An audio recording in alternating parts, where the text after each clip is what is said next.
सभी को नमस्कार। स्वागत है आपका गवर्नमेंट एग्जाम प्रिपरेशन चैनल में। देखिए, जो हम लोग का चैप्टर चल रहा है, चैप्टर नंबर 15, बाल विकास के चरण और विकास को प्रभावित करने वाले कारक। ठीक है, वो जो है लेक्चर, उसका जो है तीसरा पार्ट हम लोग आज करेंगे। दूसरा पार्ट थोड़ा सा लंबा हो रहा था, इसलिए जो हम लोग उसको छोटा कर लिए थे, और आज जो है हम लोग तीसरा पार्ट करने वाले हैं। तो हम लोग गर्भावस्था पढ़ चुके हैं, शैशवावस्था पढ़ चुके हैं, बाल्यावस्था पढ़ चुके हैं। अब पढ़ने वाले हैं हम लोग किशोरावस्था। ठीक है, तो बता दूं थोड़ा सा रिवीजन कि गर्भावस्था था गर्भाधान से लेकर जन्म तक, शैशवावस्था था जन्म से लेकर 5 वर्ष तक, और बाल्यावस्था था 6 से लेकर 12 वर्ष तक। आज हम लोग पढ़ने वाले हैं वो है किशोरावस्था, 13 से लेकर 18 वर्ष तक के बच्चों के बारे में पढ़ने वाले हैं हम लोग। ठीक है, अच्छा, इसके पहला जो भी लेक्चर है उसको जाके आप लोग देख लीजिएगा, ये दूसरा पार्ट है उसका, और मुझे पूरा विश्वास है कि आपको समझ में आएगा। ठीक है, बिना उसको पढ़े जो है इसको पढ़ना थोड़ा सा अच्छा नहीं होगा हमारे हिसाब से, क्योंकि जब क्रम से चलता है चीज़ें तो बहुत अच्छा होता है। जब चीज़ों को मैं लिंक करूँगा तो जो है वहाँ पे आपको थोड़ा सा परेशानी हो सकती है, इसलिए मैं कह रहा हूँ कि पिछला लेक्चर जरूर देखिएगा, उसके बाद इसको देखेंगे तो अच्छा होगा। ठीक है, चलिए शुरू करते हैं किशोरावस्था के बारे में। ध्यान रखिए, जब किशोर की बात करते हैं, जिसको अंग्रेजी में एडोलेसेंस भी कहते हैं, ठीक है, तो 13 से 18 वर्ष की बात हो रही है बच्चों की, तो आपका दिमाग जो है सिर्फ और सिर्फ उन्हीं के बच्चों पे होना चाहिए जिनकी उम्र जो है 13 से 18 वर्ष के बीच में है। ठीक है, तो चलिए शुरू करते हैं। किशोरावस्था को बाल्यावस्था तथा प्रौढ़ावस्था के मध्य एक संधि काल कहा गया जाता है। ठीक है, प्रौढ़ावस्था क्या है? 18 वर्ष से बाद की बात है। बाल्यावस्था क्या है? 12 वर्ष तक के, 13 वर्ष से पहले की बात है। तो दोनों के बीच की संधि कौन सा हुआ? यही तो हुआ, किशोरावस्था ही तो हुआ। ठीक है, तो वही है, कोई बड़ी चीज़ नहीं है इसमें। किशोरावस्था को अंग्रेजी में एडोलेसेंस कहते हैं, अभी बताया था। एडोलेसेंस शब्द का लैटिन शब्द एडोलसियर है, लैटिन शब्द मतलब कि लैटिन भाषा में। ठीक है, एडोलेसेंस शब्द का लैटिन शब्द जो है एडोलसियर है, जिसका अर्थ है परिपक्वता की ओर बढ़ना। ठीक है, ये पॉइंट इंपॉर्टेंट है। क्या है? परिपक्वता की ओर बढ़ना, इसका क्या है? अर्थ है एडोलसियर के हिसाब से। ठीक है, चलिए आगे बढ़ते हैं। अब कुछ विद्वानों को देख लेते हैं कि विद्वानों का क्या कहना है। क्रो एंड क्रो लोग साहब क्या कहते हैं कि किशोर की ही वर्तमान की शक्ति और भावी आशा को प्रस्तुत करता है। किशोर क्या करता है? जिसकी उम्र 13 से 18 वर्ष के बीच में है, वही वर्तमान की शक्ति है। ठीक है, क्या है? वर्तमान की शक्ति है, और भावी आशा को क्या करता है? प्रस्तुत करता है। मतलब कि देश की भावी आशा क्या है, देश किस तरफ जाएगा, वहाँ का किशोर ही तय करता है। ठीक है, और वह वर्तमान की शक्ति है किसकी? उस देश की। ठीक है, आगे बढ़ते हैं। जर्शील साहब के अनुसार क्या है? किशोरावस्था वह अवस्था है जिसमें व्यक्ति बाल्यावस्था से परिपक्वता की ओर बढ़ता है। ये तो हम लोग पहली लाइन में ही देख चुके थे कि बाल्यावस्था के बाद क्या आता है? परिपक्वता आती है।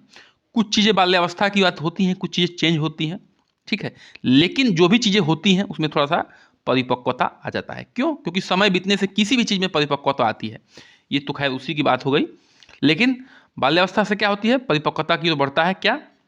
किशोरावस्था। ठीक है, स्टेनले हॉल साहब क्या कहते हैं कि किशोरावस्था जो है बड़े संघर्ष की बात है, तनाव की, तूफान की और विरोध की अवस्था है। क्या है?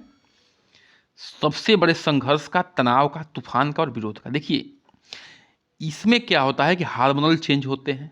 ठीक है, इसमें बच्चों को लगता है कि सब लोग हमारा विरोध, इसमें विरोध की भावना जगती है, तो सब लगता है उसको कि सब लोग हमारा विरोध कर रहे हैं।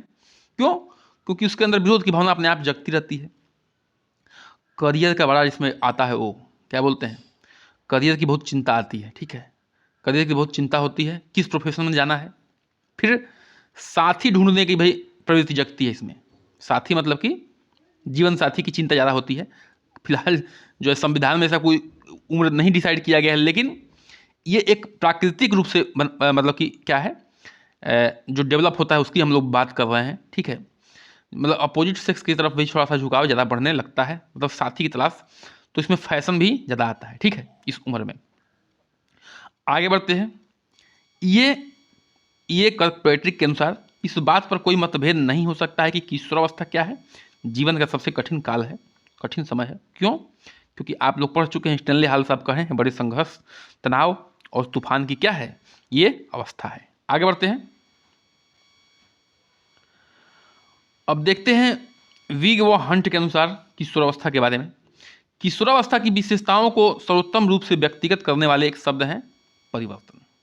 ठीक है, इसमें बहुत सारी चीज़ों में परिवर्तन आता है, चाहे वो शारीरिक रूप से हो, मानसिक रूप से हो। ठीक है, अब उसको हम लोग देखेंगे, जब उसकी विशेषता पढ़ेंगे तब हम लोग सब समझ जाएंगे कि हाँ कैसे परिवर्तन होता है। किशोरावस्था में विकास के सिद्धांत का जो है दो सिद्धांत मुख्य रूप से हैं। अब देखिए, किशोरावस्था के संबंध में दो सिद्धांत को प्रचलित है, यहाँ पे उसको देख लेते हैं। जो किशोरावस्था के बारे में दो सिद्धांत मुख्य रूप से प्रचलित हैं, उसको देख लेते हैं। पहला क्या है? आकस्मिक विकास का सिद्धांत। क्या है? आकस्मिक विकास का सिद्धांत। इस सिद्धांत के समर्थक कौन है? स्टेनले हॉल साहब है। कौन है? स्टेनले हॉल साहब हैं। इन्होंने वर्ष 1904 में प्रकाशित अपनी पुस्तक एडोलेसेंस, इनकी पुस्तक का नाम ही एडोलेसेंस, ठीक है, और में लिखा है कि किशोर में जो शारीरिक, मानसिक और संवेगात्मक परिवर्तन होते हैं वे क्या है? अकस्मात है। ध्यान रखिएगा, क्या है? अकस्मात है, एक बैक होते हैं। ठीक है, शारीरिक परिवर्तन, मानसिक परिवर्तन और संवेगात्मक परिवर्तन जो भी होते हैं वो क्या है? अकस्मात है। ठीक है, आगे बढ़ते हैं। दो सिद्धांत हम लोग पढ़ रहे हैं, किसका?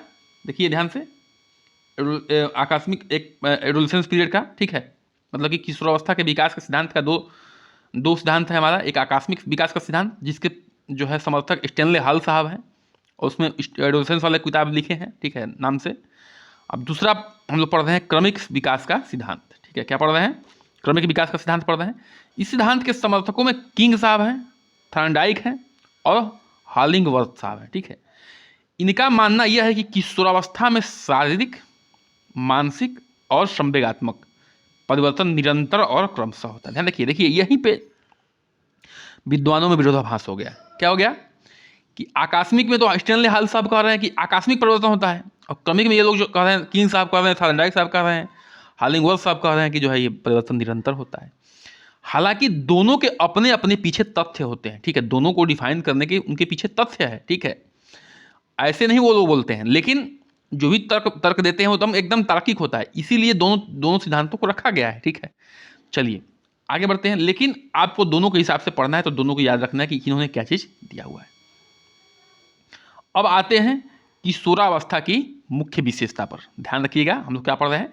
किशोरावस्था के मुख्य विशेषता पढ़ रहे हैं। किशोर कौन होता है?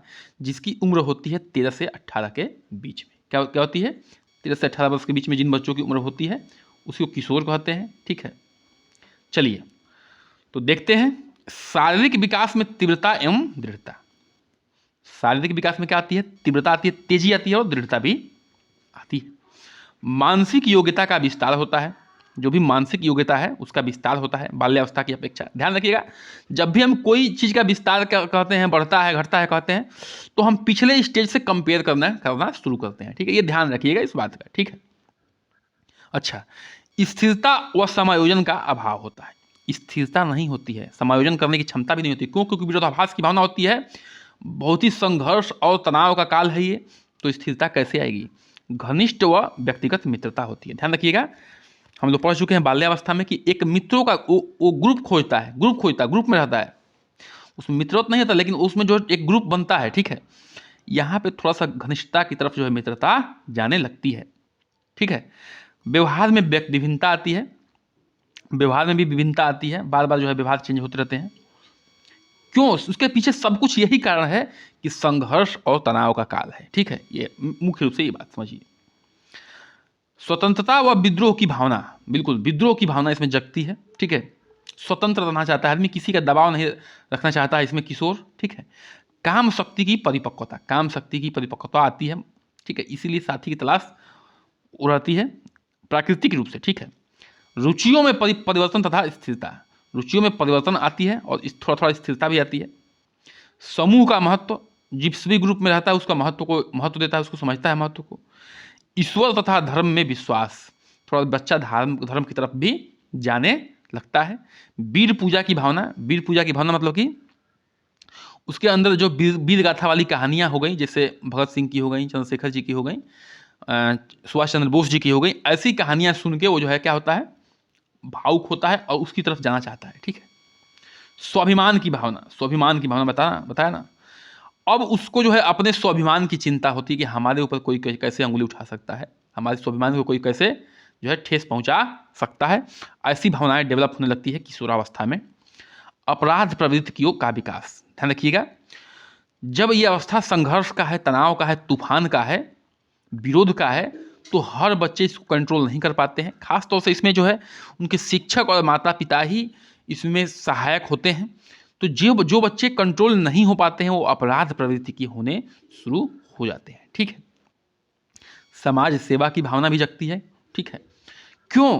क्योंकि ये जो है देखिए इसमें विभिन्नता भी तो आ रही है, व्यवहार में विभिन्नता आ रही है, उसके पीछे वही कारण है सिर्फ। ठीक है, कि तनाव तूफान, ठीक है, उससे जो है जब व्यवहार में विभिन्नता आती है तो वह जो है समाज सेवा की तरफ भी जाता है, धार्मिक भी होना चाहता है, मतलब व्यवहारिक रूप से उसमें विभिन्नता आती है। ठीक है, स्थिति का महत्व, स्थिति व महत्व को की अभिलाषा, स्थिति व महत्व की इच्छा, अभिलाषा मतलब होती है इच्छा, व्यवसाय की चिंता, व्यवसाय मतलब होता है करियर की चिंता। ठीक है, बच्चा जो है अपने करियर की चिंता करता है, किस तरफ हमें जाना है। ठीक है, किशोर जो है अपने करियर की चिंता करता है कि हमें किस तरफ जाना है। जीवन दर्शन का निर्माण भी इसमें होता है।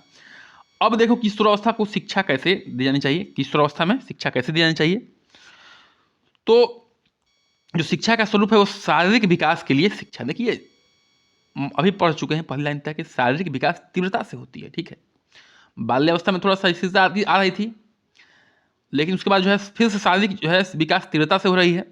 जब तीव्रता से हो रही है तो शारीरिक विकास की शिक्षा भी देनी चाहिए। क्यों? क्योंकि इसमें प्रोटीन का महत्व बढ़ जाता है। हम लोग जो है पोषण वाले चैप्टर में पढ़ चुके हैं। मानसिक विकास के लिए शिक्षा, ठीक है, और मानसिक योग्यता का विस्तार होता है, तो इसलिए जो है मानसिक विकास के लिए भी शिक्षा दी जानी चाहिए। संवेगात्मक विकास के लिए शिक्षा बहुत महत्वपूर्ण है। क्यों? क्योंकि ये अवस्था संघर्ष का है, तनाव का है, तूफान का है, विरोध का है। ठीक है, तो इसलिए जो है संवेग बहुत उथल पुथल वाले होते हैं, तो इसमें जो है संवेगों को कंट्रोल करने के लिए संवेगात्मक विकास की शिक्षा देनी चाहिए। ठीक है, व्यक्तिक विभिन्नता के अनुसार शिक्षा, व्यक्तिगत विभिन्नता आती है, मैं बताया ना कि हर किशोर अलग अलग प्रवृत्ति का होता है, तो उस प्रवृत्ति को ध्यान देते हुए उसके अनुसार हमें क्या करना है, शिक्षा देना है। सामाजिक संबंधों की शिक्षा, समाज में जो भी संबंध बन रहे हैं, किससे कैसा संबंध रखना है, किससे संबंध नहीं रखना है, किससे संबंध रखना है, उसकी भी शिक्षा देनी चाहिए। क्यों? क्योंकि बालक की सोचने समझने की क्षमता इसमें ज़्यादा होती नहीं है। स्टेनले हाल के हिसाब से फिर से बता रहा हूँ, संघर्ष, तनाव, तूफान और विरोध की अवस्था होती है ये। कैल्प्रिट साहब के हिसाब से जो है सबसे कठिन और काल होता है ये। ठीक है, यौन शिक्षा दी जानी चाहिए। हालांकि 10th क्लास में जहाँ तक याद आ रहा है, मैं जहाँ तक याद कर पा रहा हूँ, बायोलॉजी के चैप्टर में यौन शिक्षा के बारे में कुछ थोड़ा बहुत है। ठीक है, लेकिन इस पे जो शिक्षक हैं वो खुल के बात नहीं करना चाहते हैं, उनकी यहाँ पे कमियाँ हो जाती हैं। इस पर खुल के बात करिए। क्यों? क्योंकि बहुत ज़रूरी चीज़ है यौन शिक्षा। अमेरिका वगैरह में बहुत जो है इस पर खुल के बात की जाती है। किशोर के साथ वयस्क जैसा व्यवहार, किशोर के साथ वयस्क जैसा व्यवहार करना चाहिए। क्यों? क्योंकि उसको अपने स्वाभिमान की चिंता होती है, स्वाभिमान को ठेस पहुंचाएंगे तो विरोधावस्था में वो आ जाएगा। धार्मिक और नैतिक शिक्षा भी देनी चाहिए, धार्मिक शिक्षा भी दीजिए, नैतिक शिक्षा भी दीजिए। ठीक है, ताकि वो उसके संवेग कंट्रोल हो सके। उपयुक्त शिक्षण विधियों का प्रयोग करिए, जो भी उपयुक्त शिक्षण विधि है। ठीक है, वो शिक्षण विधियाँ एक शिक्षक ही जानता है कि शिक्षण विधियाँ उपयुक्त कौन सी है, किस उम्र में। बालक बालिकाओं के पाठ्यक्रम में विभिन्नता, जो बालक होता है और जो बालिका होती हैं उनके पाठ्यक्रम में विभिन्नता भी होनी चाहिए थोड़ा बहुत। किशोरों को जो है व्यक्तिगत व व्यवसाय निर्देशन परामर्श, किशोरों को क्या करना चाहिए, व्यक्तिगत रूप से जैसा उसका व्यक्तित्व है उसके हिसाब से व्यवसाय का निर्देशन का परामर्श देना चाहिए कि कैसे जो है आपके व्यवसाय फिट करेगा, आपका किस में इंटरेस्ट है। तो कहने का मतलब है कि हम लोग आज जो है किशोरों के बारे में पढ़ रहे थे और उनके बारे में डिटेल जानकारी लिए। इसी के साथ आज का सेशन हम लोग समाप्त करते हैं, मिलेंगे फिर आगे कंटिन्यू करेंगे। ठीक है, और अच्छे से कर रहे हैं हम लोग, ध्यान से कर रहे हैं। कृपया करके चैनल को सब्सक्राइब कर दीजिए, लाइक करिए, शेयर करिए, कमेंट करिए, बने रहिए हमारे साथ। नमस्कार।